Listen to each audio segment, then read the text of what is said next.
రూపాయల fee reimbursement బకాయిలు ఈరోజు రాష్ట్ర ప్రభుత్వం బాకీ పడి ఉంది. 10,000 కోట్లు, ఒకటి కాదు రెండు కాదు. రాష్ట్రంలోని లక్షలాది మంది విద్యార్థుల తల్లిదండ్రులు తలనిల్లిపోతా ఉన్నారు. పిల్లలు కూడా ఆగమాగమైపోయి వాళ్ళ భవిష్యత్తు గందరగోళం పడే పరిస్థితి ఉంది. కాబట్టి తప్పకుండా ఒక పెద్ద ప్రోగ్రాం తీసుకుందాం. ప్రతి నియోజకవర్గంలో వచ్చే నెల డిసెంబర్ మొదటి వారంలో దీక్షా దివస్ తర్వాత ఒక పెద్ద కార్యక్రమం బీఆర్ఎస్పీ ఆధ్వర్యంలోనే రాష్ట్ర వ్యాప్తంగా ప్రతి నియోజకవర్గ కేంద్రంలో వేలాది మంది విద్యార్థులను కదిలించే విధంగా తీసుకోవాలని కేవలం ఫీజు రీయింబర్స్మెంట్ ఒకటే కాదు. రెండవ మాట కూడా మీరు గుర్తుపెట్టుకోండి.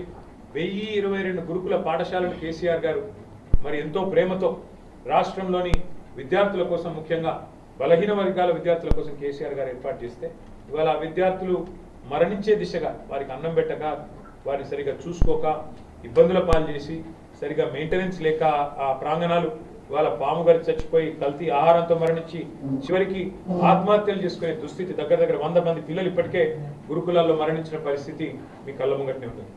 గురుకులాల మీద మీరు బీఆర్ఎస్వీ ఆధ్వర్యంలోనే బ్రహ్మాండంగా గురుకుల బాట అనే కార్యక్రమం మీరు చేసిన తర్వాత ప్రభుత్వంలో కొంత చలనం వచ్చింది, కొంత యాక్టింగ్ చేసినారు.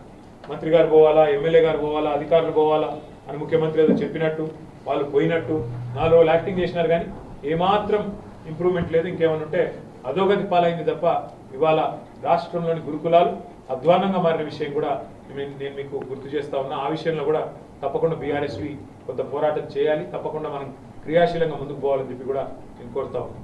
కానీ పోరాటాలు చేయడం ఒక ఎత్తు, వాటి గురించి మళ్ళీ ప్రజల్లోకి తీసుకొని పోవడం ఇంకొక ఎత్తు. తప్పకుండా మనం చైతన్యవంతంగా పనిచేయడంతో పాటుగా మరి పోరాటం చేసే విషయాన్ని కూడా కింది స్థాయి దాకా తీసుకొని పోవాలి.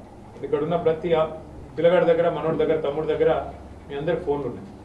ఫోన్లో మీరు అందరూ సోషల్ మీడియా చూస్తారని నాకు తెలుసు. కానీ చాలామంది యాక్టివ్గా లేరు మన విద్యార్థి విభాగంలో. నిజానికి అందరికంటే ఎక్కువ యాక్టివ్ ఉండాల్సింది మీరు. కానీ మీరు ప్రేక్షక పాత్ర పోషిస్తున్నారు, అలా చూస్తున్నారు తప్ప మీరు చేస్తున్న పని చెప్పుకుంటలేదు.